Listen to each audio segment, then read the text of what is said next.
Isaiah was lightning on the court, fast, smooth, unstoppable. But off the court, he was lost, trapped in endless days of gaming, until a mother's voice pierced through the noise. "Isaiah, get a job." She wasn't just asking for work, she was crying out for purpose. What she didn't know was that God was already at work, not to comfort him, but to forge him. One day, Isaiah rolled through town like he owned it, full of swagger, confidence, and charm. Then she caught his eye at a coffee shop. He flirted. Her father stepped in. Isaiah cracked a joke and got kicked out. That moment shifted his path straight to Moore Fitness, a humble gym factory run by a man with steel in his eyes, Joshua Moore. Over fries, Moore asked the question that would haunt and guide him: "What kind of man do you want to be?" Isaiah didn't have an answer, but he showed up. He listened. He grew. Then came the test. He was late to work and unprepared, but Moore didn't yell. Instead, he said, "How you show up matters." That's when Isaiah found more than a job. He found discipline, brotherhood, and honor. One night, alone and restless, Isaiah prayed, "God, what's holding me back?" The answer hit him hard: his games. He shut them down, deleted it all, and left a note for his mother. Pawn it. She wept, not from sadness, but pride. Back at the factory, Isaiah began to see the bigger picture.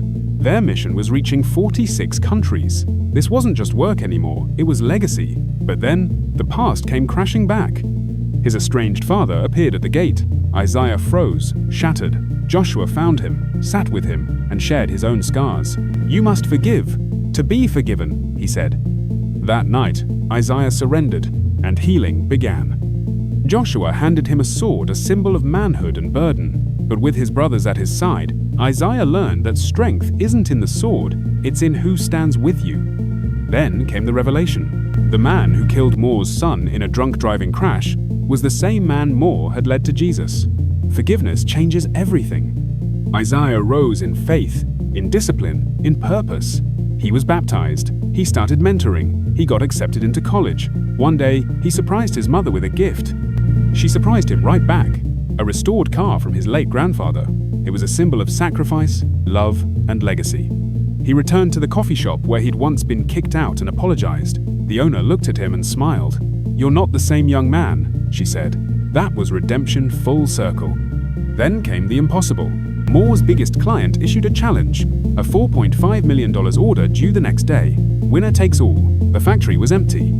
But Isaiah stood tall and rallied the faithful. "We don't do this for money. We do it because it's right." Through the night, they worked. Machines thundered. Tech synced remotely. Sweat, grit, and unity carried them through. By dawn, they delivered. The stunned client turned to Isaiah and said, "We don't quit here." That 5-year deal became 7, and Isaiah negotiated it himself. Joshua stood in the shadows, proud. "By faith, he did it," he whispered. The team was rewarded. Morale soared. On Isaiah's 20th birthday, surrounded by friends, family, and disciples, he stood strong. Joshua declared, "The forge must grow, not by addition, but multiplication." And it did. Disciples began rising in schools, neighborhoods, and cities. Men were living with honor, teaching, leading. Isaiah's journey began in ashes, with lost time, deep wounds, and emptiness. But God met him in the fire and forged a warrior. Now his story isn't just redeemed, it's multiplied. Because one man's faith can change more than a life. It can change homes, companies, and generations.